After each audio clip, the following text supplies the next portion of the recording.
Welcome to DABCC Radio, where smart people listen.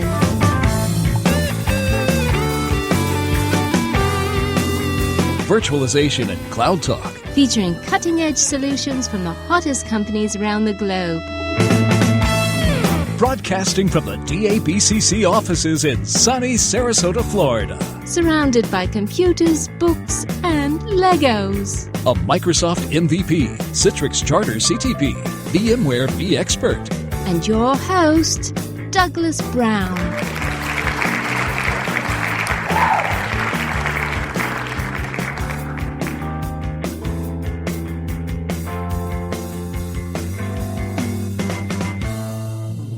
Hello, everyone, and welcome to another episode of DABCC Radio. As always, we have a fabulous show for you. We have one of my, well, you know what? We have my favorite guest, or one of my favorite guests. I don't want to say he's totally my favorite, but I will say he's one of the guys that I think to myself, why is this man talking with me? He is brilliant, and his name's Ziya, and he is one of the chairman and one of the co-founders of DataCore Software, and goes way back to working with a gentleman named Gordon Bell. If you don't know the name Gordon Bell, look it up. Gordon invented basically computers in many ways, in the VAX, if you're old enough to remember the VAX. This guy is brilliant. And Ziya, what do I say about the guy? He is one of the smartest people, and you just sort of ask him a question and sit back and listen. And this is a very technical podcast also, where Ziya just goes into complete detail about what are we talking about today, parallel I/O and parallel storage, to where we can literally do multiple things at once and serve up, I think, 5.1 million IOPS for a fraction of the cost that you would do on any mega storage box. It's just done with pizza boxes. Well, I'm getting ahead of myself. Ziya will explain this all and more. Guys, if there's one podcast you need to listen to, this might be it. It's that amazing. And I'm actually recording the intro after the fact, so you can tell I'm all wound up from being so excited about learning about parallel I/O and just having the pleasure of chatting with Ziya. So with no further ado, here's my podcast with Ziya, the CTO, the chairman, the founder, the main guy at DataCore Software. Okay, Ziya, thank you so much for taking the time to be with us. I'm so looking forward to this. You're one of the guys I really like listening to and learning from. So, and you have such a great past, and today we're gonna actually talk about your past meets the present, right? Which is so cool. So it's kind of ironic, isn't it? Is it? Well, it's a history. Everything comes full circle, right? And if we don't know that, then we're silly. So, and it's always usually in the old days, I'm getting ahead of myself. So let's dive into this. As always, for the people who don't know you, can you tell us who you are and a little bit about your past too? Sure. My name is Ziya Aral. I am the current chairman of Encore. There's the past. I just went right back into the past. Current chairman of DataCore Software, which is a storage company, medium-sized storage company. DataCore, oddly enough, is two things that are unusual in the storage market today. We're not a startup. We've been around for 17 years, and we initially started to do what it took us 17 years to get around to doing, which is parallel I/O. That was the original genesis of DataCore. That's the space that I came from, and a goodly number of the people who worked for me came from. Prior to DataCore, I was the CTO and Vice President of Engineering for Encore Computer, which was one of the original shared memory multiprocessor startups, and was one of the bigger ones like Sequent or Pyramid or some of the others, which really made a run of it in their time. And it was also a land of giants. The people who worked for Encore were some of the smartest people in the industry, and they were amazing people, and they were led by Gordon Bell, who was the VP of engineering for DEC and designed the VAX, but more importantly, was the father of the shared memory multi. So it was an amazing time and an amazing place to come from. And how did I end up in storage? I'm not really sure. How did you end up in storage? Oh, it was real simple. So the shared memory multis were coming of age. It turned out that it was a shock because it turned out that given Moore's law and the fact that frequency scaling was nearly doubling CPU speeds at every tick of the clock, it turned out that shared memory multis were not commercial at the time they were invented. They were just couldn't iterate at the same rate as microprocessors. They were more complex machines. But the interesting thing about shared memory multis was in the window in which they existed, they were some of the most exciting things out there. They essentially promised to be much more general and much more applicable to ordinary programming tasks than, say, massively parallel systems or mega clusters. It appeared that you could parallelize virtually any program, rewrite it to take advantage of a shared memory multi. And as a result of it, we were moving into the era in which what are we going to use these things for became sort of the dominant question. The interesting thing is that multiprocessors can do time sharing like nothing else. And if you watch hypervisors running on multicores today, you can see that lesson. It's sort of a straightforward, very obvious application of multiprocessors. But there is much more there. There's more potential there. And that potential was breached in the old multiprocessor world with parallel databases. It raised the question of what's next. What seemed to be next was a parallel I/O scheme. Parallel I/O was just I/O as an application, but it was the sort of the evolution, and a fairly radical evolution, of the theory of the mini computers, that you didn't have to defer I/O. You essentially could do direct I/O. And if you had a lot of processors to do direct I/O with, you could do two things. First of all, you could make it completely compatible with the I/O schemes that existed previous to parallel I/O.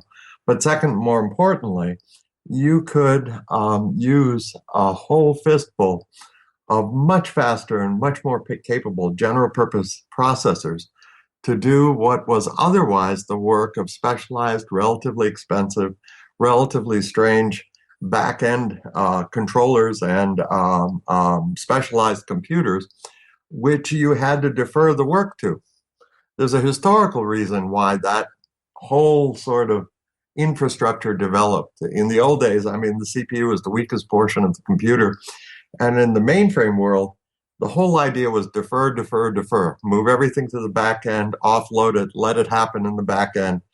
And in the world of mini computers, and more importantly of microprocessors and PCs, the power to do I/O right up close to the application, it was called direct I/O initially, was obvious and there.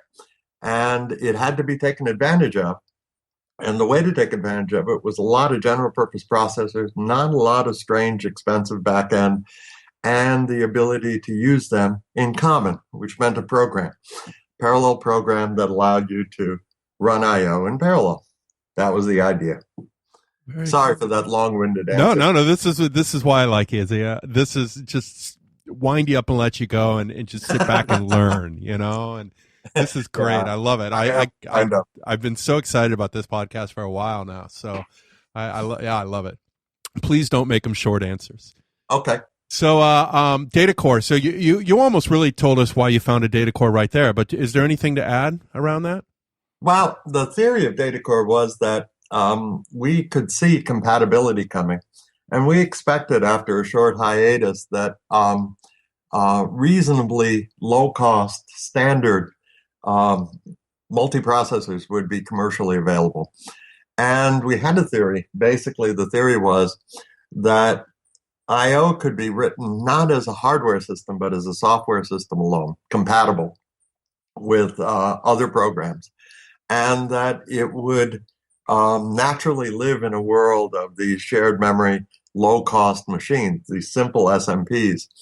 And that was the theory behind DataCore. I mean, we sort of pioneered that in the old days, started the company as a portable software variation on that theme, made some real advances, and then the hardware never showed up. Well, that's The a best we problem. ever got, yeah, I know. The best we ever got were like 2 CPU or 4 CPU servers. Well, So, now we definitely have the processors, and virtualization really helped there too, because you sort of saw like the hardware vendors were making the procs, but there's nothing utilizing them, and then virtualization came around and changed everything. And I remember that when I first met you, you told me one of the greatest things about virtualization is it finally changed the storage business. And I remember that really well. So now we have just boxes galore. I mean, we have more cores than we need, right? we have more cores than we need, but more importantly, by the way, there's never more cores than you need. That's true. That's true. As I said it, I knew you were going to say that. If you don't use your cores, give them to me. Yeah. But the truth is that the thing that really changed was bandwidth of memory. The chip makers, Intel in particular, settled on a scheme which I think is terrific. And that is that they implemented a simple shared memory multiprocessor per socket, right? Now, the connections, the inter-socket communications between these multiple socket servers are pretty good. So for programming purposes, 2-socket machines appear as one giant shared memory multi, except for the most exotic of purposes. And the 4 sockets come pretty close to that. And if you know what you're doing, you can even get the 8 sockets to behave as if it were a single system. Now, if we're talking about each of those sockets supporting a memory array that is addressed by, in the last iteration, it was 18 CPUs, 18 cores addressing a single memory array. And with the bandwidth of that memory array and the cache structures and so on to support simultaneous accesses, you have a machine per socket, which trumps the biggest things we ever thought about building as a commercial vehicle. It's an amazing system. 2 of those in a pizza box is a ridiculous amount of power. And then, once upon a time, there were these things that called hyperthreads, and they were a whim, a laugh, Oh yeah, you can get 2 logical processors on one real processor by adding a little bit of silicon, adding a little bit of logic to each of the CPUs. Of course, they didn't scale. These days, we see 2 real logical CPUs per single CPU. So you're talking about 36 separate, coherent, complex, capable, with full bandwidth to memory processors per socket in the last generation of gear. This is amazing. This is brand new. We've had multi-cores now for 4 or 5 iterations, and they've been impressive, but not as impressive as what they look like right now. In the next iteration, we're going to see 20, 24, maybe 32 cores on a chip. We're going to see a memory architecture that is perhaps 6 channels. And these are relatively high-speed channels being driven by these CPUs. And we've got some really impressive direct I/O coming off of I/O bus fanning from the CPU itself. This is an extraordinary system. Put 2 of them in a pizza box and you've changed the world. Now you need software to run it. That was going to be my next question is, besides DataCore, does the software take advantage of that? Not yet. Okay. The time-sharing software is sort of the exception that proves the exception, right? So virtualization is nothing other than time-sharing, same way it was done on a VAX. Yep. You have a bunch of virtual machines which are, at the highest level, identical to processes or tasks. They're running on a single CPU by time slicing it. If you run it on 10 CPUs, well, you time slice it across 10 CPUs. Pretty easy. Since operating systems are reentrant and multitasking, it's not hard. The next step is harder. The real innovations that started in this space of writing truly parallel programs started in the parallel database world. And by the way, it was key to the innovations that came out of companies like Pyramid and Teradata, but also, most importantly, out of Oracle. Oracle was at one time a technology machine I know it's hard to tell these days when they're a money machine, which is something different sometimes. But when they were a technology machine, there was so much innovation in Oracle on how to write, how to scale parallel programs that was extraordinary. You go ahead. I'm sorry. No. Please continue. You saw it in Ellison's interest, by the way, at the time. He kept buying multi-computer companies and multi-processor companies. If you remember when he bought NQ, and a lot of the motivation for his purchase of Sun, I think, came from that basis. So it's an interesting world that Oracle was developing. They ran into the same issues as us. The commercial multis died. The machines that they had run on, such as Sequence and others, became obsolete and were not replaced by future generations. So they found themselves increasingly optimizing for mega clusters, for running on clustered environments that were less capable than the multis, but bigger scaling. And the price of that was that the algorithms you used, the way that you address the multi-computers is very different from a shared memory multi. Most important characteristic of those machines was that they shared relatively little to nothing. And if you don't share data, then the entire metering of how much data gets fed out there and how it gets fed and how arbitrary your accesses are to it become crucial and limited. So parallel databases were the first iteration of this stuff, and they were very important.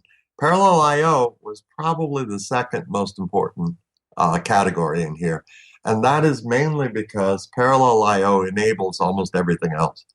If you get it to work, damn. Very cool. So, did you guys get it to work? Can you my next question is, can you give us I wrote down the high level overview of DataCore's parallel I/O, but can you do high level? Please give us the high level and then dive deep into it. Sure. It's easy. I/O architectures have been pretty much the same, whether you're talking about a mainframe computer or whether you're talking about a laptop, for a long time. Basically, the way the scheme works, the software stack works, is you have incoming I/Os, either from local programs or from devices.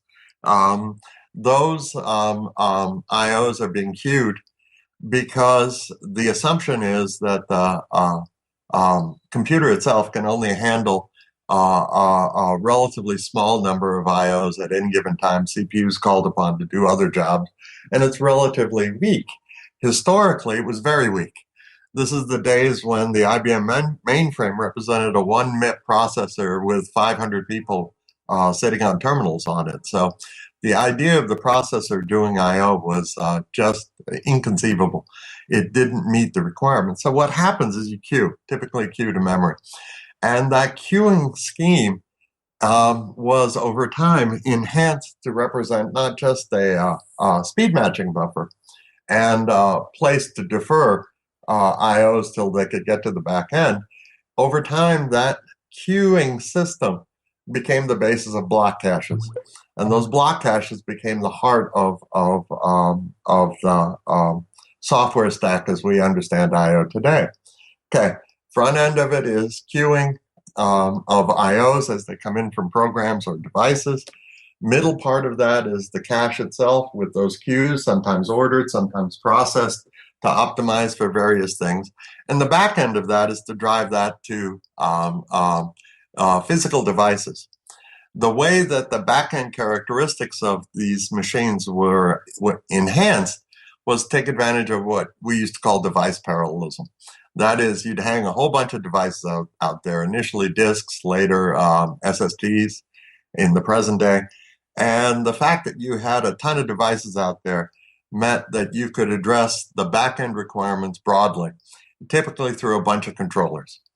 Each of these handoffs from front end to the queues, from the queue into the cache, from the cache out to the back end, from the back end to the devices, or to the controllers, from the controllers to the devices, requires a series of protocols and of handshakes that are relatively significant.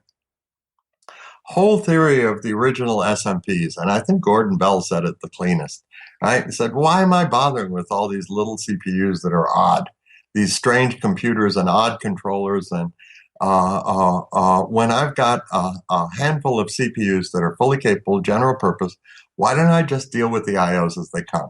Okay. So the DataCore stack, DataCore Sand Symphony, is a traditional hourglass in which the IOs are processed at the neck where the CPU is. DataCore, because we came from a parallel processing background, allows you to make that neck wider. So instead of processing IOs with 1, 2, or 3 CPUs, we process with 10 or 12 or 14 if you have them available with the multi-cores. That requires locking, it requires parallel algorithms, it requires a whole bunch of stuff, which is hard to learn but easy to implement once you do. And there were a lot of books written on it, and there's a lot of lore, and there's a lot of initial experiments and conclusions that were come to 20, 25 years ago that are still entirely relevant, 100%. That is DataCore Sand Symphony with so-called parallel I/O technology, parallel scheme. Okay. DataCore Parallel Server is something entirely different. DataCore Parallel Server doesn't queue. It is a fairly radical change in the way that I/O architectures are done. And it was a gleam in our eye 30 years ago.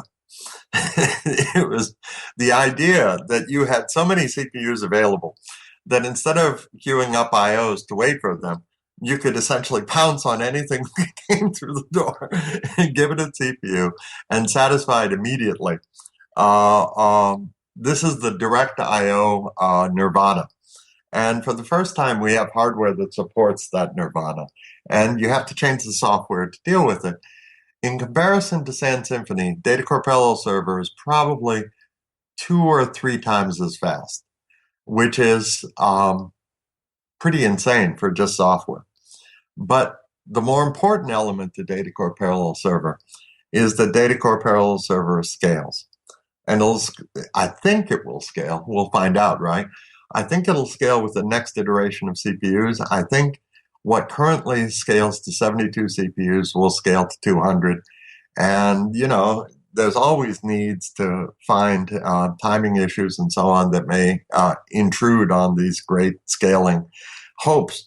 But truthfully, architecturally, I think it represents where the whole industry is going to go on I/O. Very interesting. Can you scale to the most amount of CPUs we can possibly have today? Yes, in a shared memory fabric. Now, the only question is we haven't run on machines that so we call the memory arrays of current generation CPUs non-uniform memory access, but they are significantly more capable than what we used to call non-uniform memory access. It used to be an order of magnitude slower to go to a second order memory or a true shared memory than it was to go to local memories. These days, it's nothing like that. It costs you a few cycles.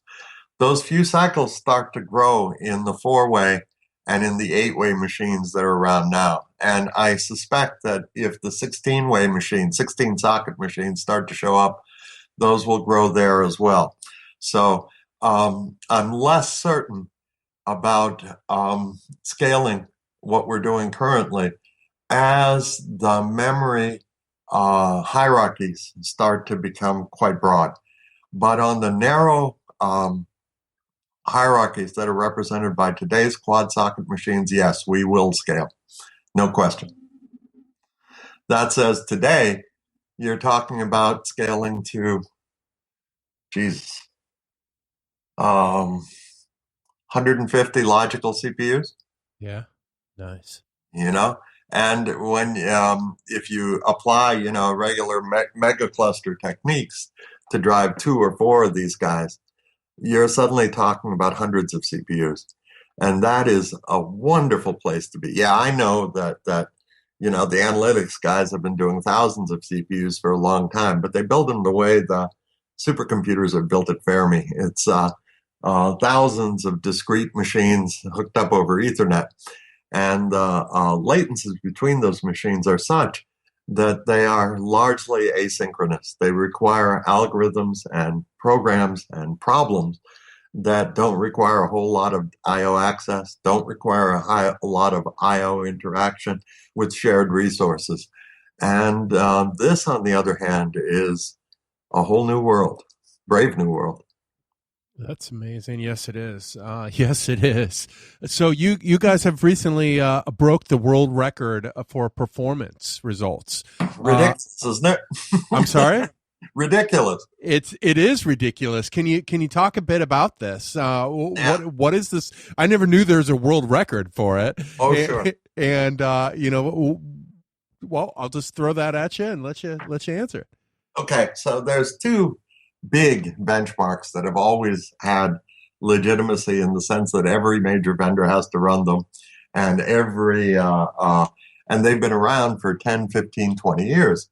One of those is obviously TPC, Transaction Processing Council. People moan and groan about the TPC, but the TPC gives you a sense of what people's machines can do. And when machines were varied from each other in their basic architectures, TPC was crucial because it allowed you to tell which machine was going to run your database, was going to do your transaction in as an advantage over the other machines that were being sold with the same marketing hype as that one was. TPC was pretty legitimate. There's a lot of gripes about TPC these days because hardware has become standardized and the major software vendors, Oracle and Microsoft, tend to dominate it. But it is a model for how we want to do benchmarking in our industry and our science. The direct clone of that was something called the SPC, Storage Performance Council benchmark, also a transaction benchmark, very difficult one, and one that requires 3 days of auditing and a ton of gear and blah blah blah blah blah, you name it. And every major vendor and some minor vendors have run SPC over the years, and you get a multi-year, in fact longer than a decade, model of how various systems perform in this kind of environment. And as with the TPC, there's a good deal of criticism about how political it's become and how much money is to be made and lost in it and all this kind of talk. But it is yet again a model for how you want to do this sort of thing. So DataCore walks in to this benchmark, which is dominated by very large, very sophisticated I/O machines. The record was held for, I think, over a year by a machine from Hitachi that I think listed at $4.25 million, was discounted to $2 million. I mean, I didn't even know there were $1 million storage controllers left out there. And the thing was in in its maximum configuration is in 6 cabinets, and it did 2 million IOPS. These are not the IOPS that hardware guys quote. These are serious IOPS. They are hard to do, hard to sustain. You got to keep going for over 8 hours to pass the benchmark. So it's pretty impressive. So Hitachi had this $2 million machine. And then at the end of last year, Huawei, very important up-and-coming vendor from China, competitor against Cisco and in the computer space as well. Huawei recorded 3 million IOPS on a machine that grows to 9 cabinets. Again, a multi-million-dollar machine, etc. Okay, so about a month and a half ago, little DataCore walks into the scene. We do software, by the way, designed to infuriate everyone who comes into contact with us. So against this machine, this Huawei machine that can grow to 9 cabinets, has like 160 channels, fiber channels, and just this ridiculous infrastructure. It's actually a very impressive machine. I mean, I got to give kudos to the Huawei designers because it's an amazing piece of gear. But against this giant machine that does 3 million IOPS, we put up 2 pizza boxes, not even pepperoni pizza. 2 Lenovo pizza boxes, 2 2-socket machines. And we beat the Huawei box. We beat the Hitachi box. We ran faster than the Hitachi box and the Huawei box combined. Now let's think about this. 15 cabinets versus 2 pizzas. Wait a sec. Now, besides hiring hitmen to kill me, a lot of our friends in the storage industry actually asked. I mean, a lot of press controversy, a lot of, oh my God, they're running out of cash. Everybody's running out of cash, dude. So how did you guys do this? It's easy. Deceptively, the size of the pizza boxes does not indicate how fast the machine is. Never has.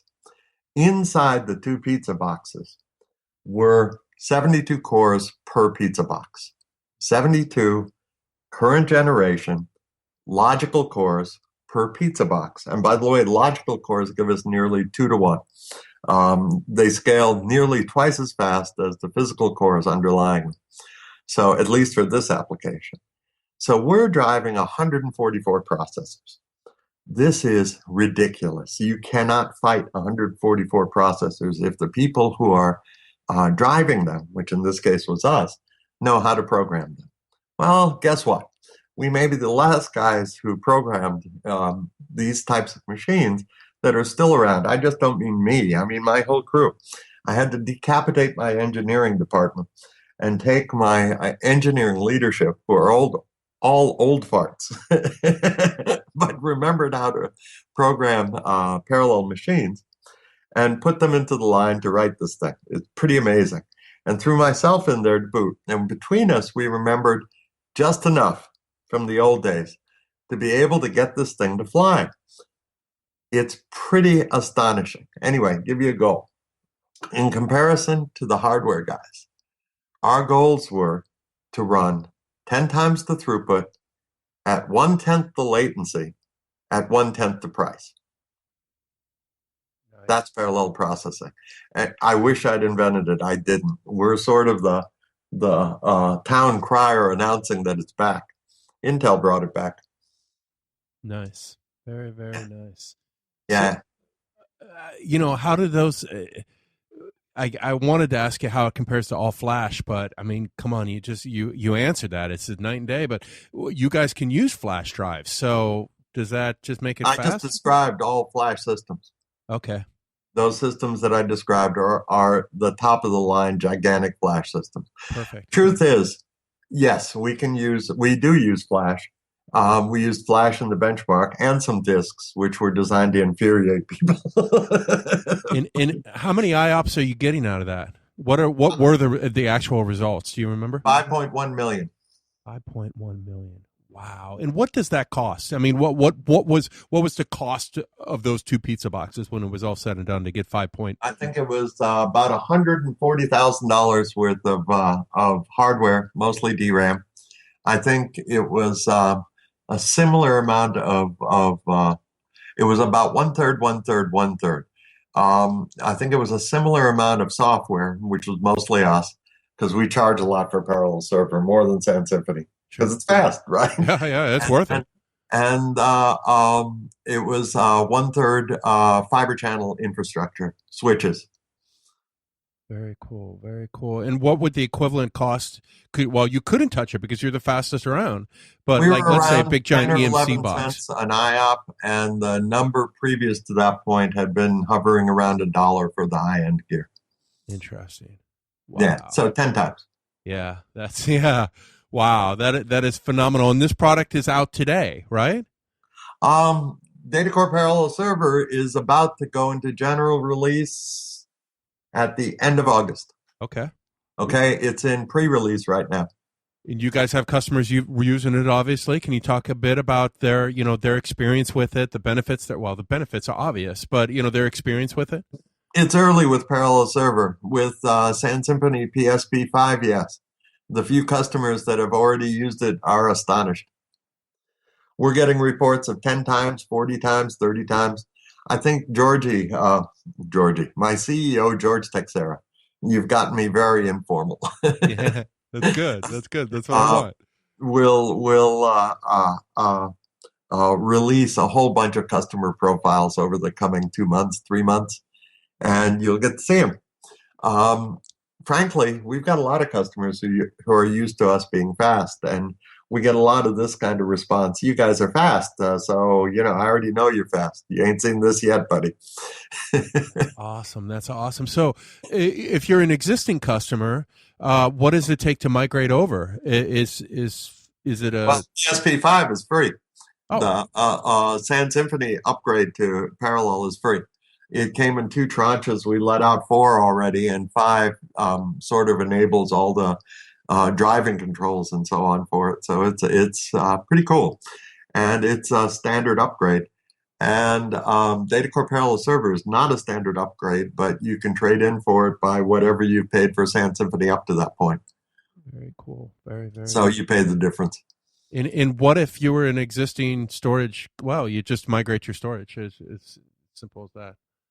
We sit in front of other people's storage already, so it's not a big deal. Oh, that's right. That is right. You guys, yeah. Can you describe that to our audience exactly? What it means, what DataCore means to them.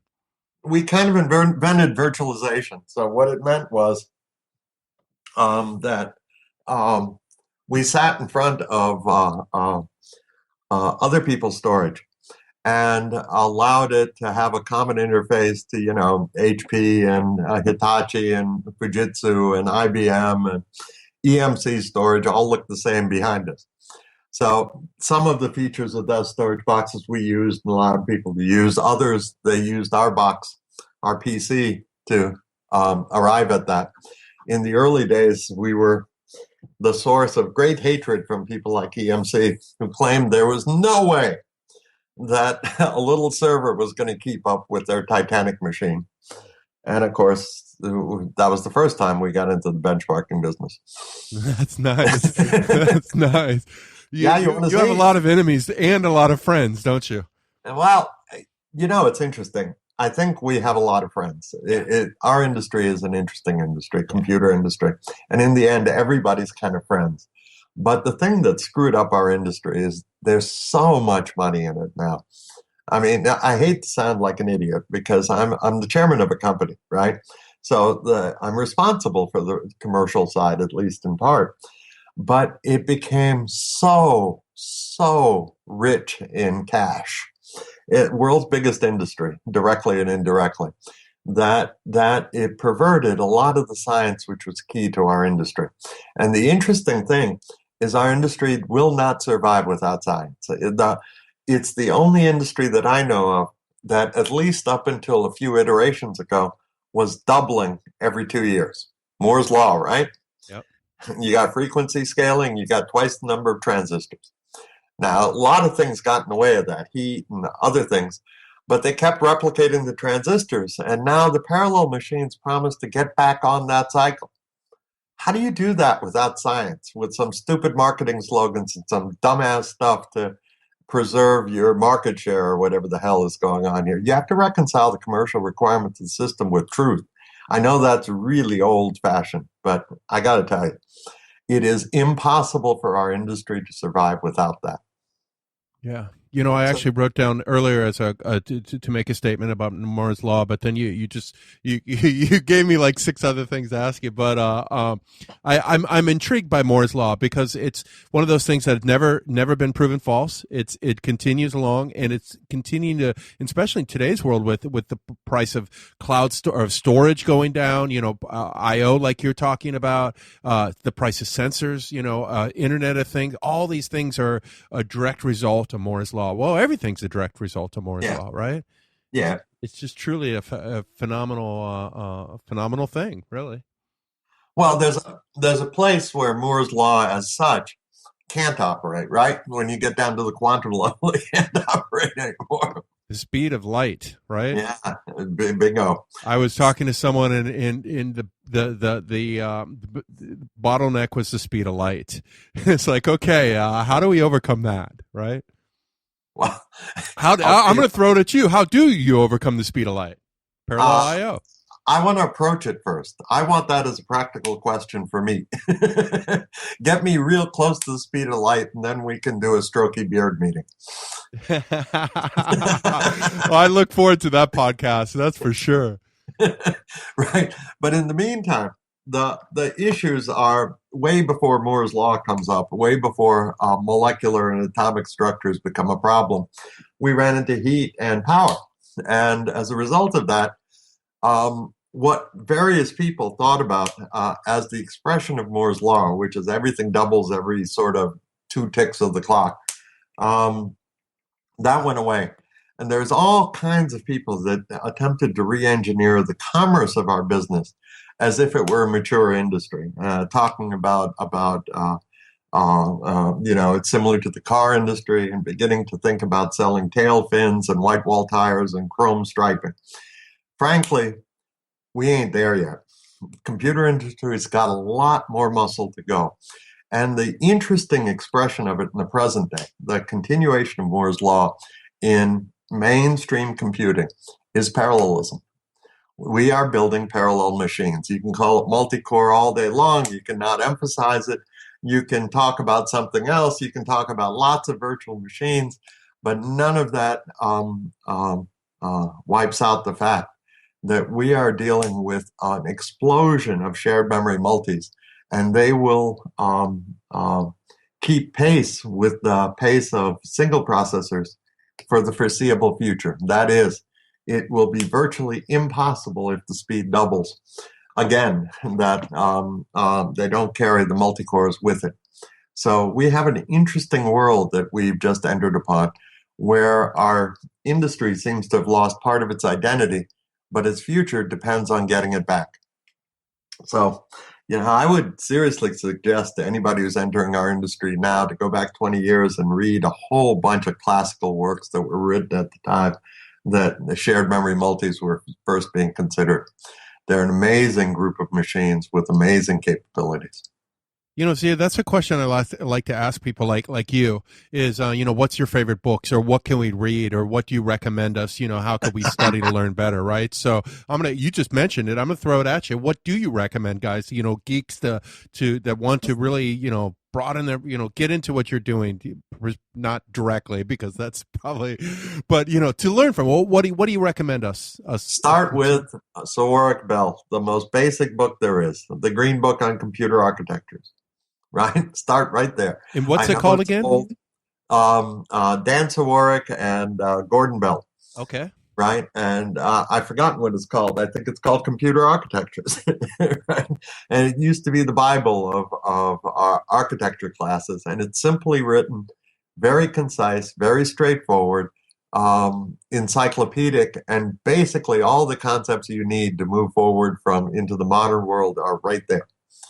It was the basic textbook for a long time. That's awesome. Anything else? As a textbook. Oh yeah, a million things. But then, I got to give equal time to a whole bunch of people. Anything ever written by Jim Gray.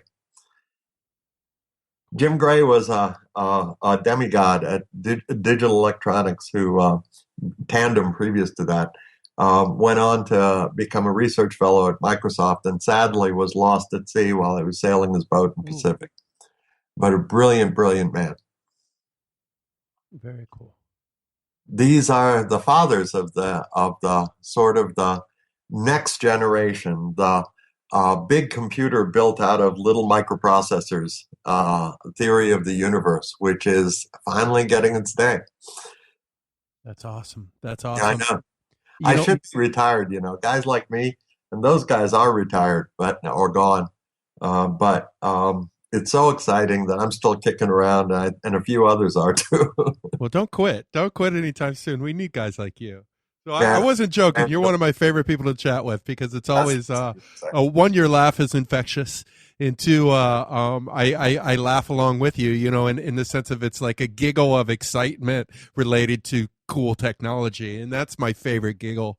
A joke is one thing, but when you're giggling with excitement from what you do for a living, oh man, is there anything better than that?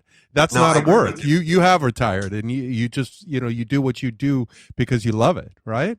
Absolutely. Yeah, Absolutely. that is And when awesome. we break ground for the first time, it's a unique feeling. Our industry gives people the ability to do that. When the machine talks, it's the first time, right? Yeah.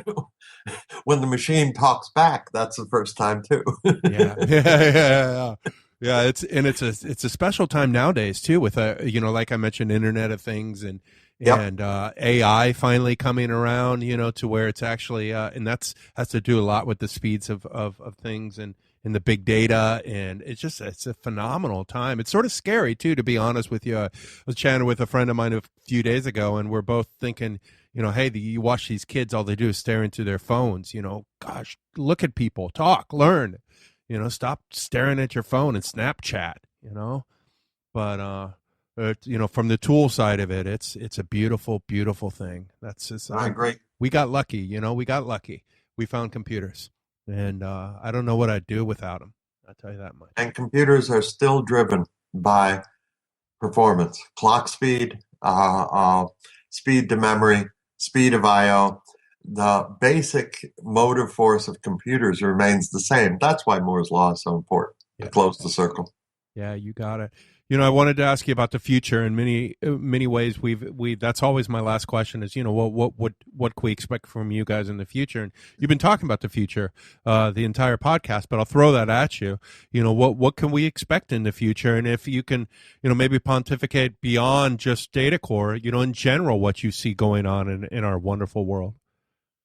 I think that the model that we need to address to take advantage of today's hardware and to move the next step forward, we got a responsibility here, and that is that we got a responsibility to our industry to not allow it to go to tail fins and white wall tires, chrome hubcaps. I don't want to go there. Our industry's got too much life to it, and in that sense, we've got too much to contribute. That says that the next iteration of computing, this parallel stuff, is huge. So the thing for my colleagues, and especially my younger colleagues, is to go out and learn. Steal freely, including from me and from DataCore. Do what we do better. Do new stuff that we don't do and other people don't do. But the world is parallel going forward from this point forward, and it's something you got to look at, you got to see, you got to feel, and find out if you're good at it. Real simple. Very interesting. Well, you mentioned parallel databases. Of course, parallel storage is what you guys do. Are there other areas that we could utilize parallel within? I mean, there is virtually no intensive computing that doesn't lend itself to shared memory multis. Interesting. Even Gordon things like Bell said Office? Well, Office is a different kind of computing, right? Yeah, that's an app. It runs at human level. So from that standpoint, not so much, right? But if you are talking about any type of computation that's extensive, intensive, data rich, yeah, it can be written in parallel. And what about operating systems? What about Windows? We always talk about what's the future of Windows. I'm sorry? Operating systems are parallel. They may have, remember, they're multitasking, right? Yeah, but aren't they preemptive multitasking? Well, I guess that is parallel, though, isn't it? Well, no, it's preemptive. It's scheduled. It is, but if you're scheduled on multiple processors, then it's not an issue. Yeah, that's true. I guess the operating systems may eventually run into their same problem as I did when you go, our scheduling is getting in the way. Yeah. But I'm not certain of that.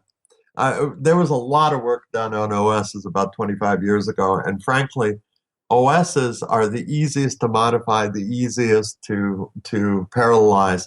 And they lend themselves to a very large number of tasks, or virtual machines, or containers, or whatever, processes, VAX terminal applications. Cool. It's all sort of the same thing. Trick is using them together. That's harder. Yeah. Well, on that note, I'll go ahead and call it a podcast. Ziya, thank you so much for your time today. Anytime I get a chance to chat with you, it's truly the high point of my week. So nice to me, Doug. This was truly a education, and I learned. I'm going to have to go back and listen to it again just to pay closer attention to it, and wow, I love it. And then, of course, I'm going to order that book by Gordon Bell, and Gordon's one of my heroes in life, as we chat about when I first met you. So Gordon's a very interesting man, and yeah, we wouldn't be where we are without guys like him. So Absolutely. very Standing cool. on the shoulders of giants. Yeah, that's absolutely. So on that note, again, I almost called you Gordon. Thank you, Gordon. Ziya, thank you so much for taking the time to do this with me. It's truly awesome. So thank you so much. My pleasure, Doug. It's always fun. Okie dokie. Okie dokie. Wow. I told you I love the guy. I told you I love listening to him, and I hope you guys did too. Wow is all I could say. Ziya is a phenomenal person, a phenomenal engineer, and a phenomenal. He makes a phenomenal product, guys. You got to check this stuff out. Is there anything I've shown you recently, or other than App V back in the day, or Softricity back in the day, virtualization that is as cool as Parallel IO? I don't think so. We're always talking about IOPS, and these guys give you the IOPS, and it's simple. It just sits in front of your storage. It's an easy. It's just wow is all I can say. I wouldn't say I'm speechless because I'm rambling, but he got me to the point where I'm just rambling. So, wow. Head on over to www.datacore.com and have at it. Wow is all I could say. Truly, truly awesome. And on that note, guys, definitely check out www.dabcc.com for the latest and greatest virtualization and cloud and storage and parallel IO news and support resources. A complete ground up rewrite. This thing is phenomenal. It's fast. It's easy. It's beautiful. I think you'll love it. And what else do I say but to thank each and every one of you guys for listening to this podcast and listening to DABCC Radio. If you like it, please tell a friend. Tweet about it. If you like it, tweet about it. Say, I listened to the Ziya podcast and I loved it. Ziya is the man. Tweet that, okay? And without any further ado, I'll just go ahead and call this an episode. So thank you guys so much for taking the time to listen to DABCC Radio.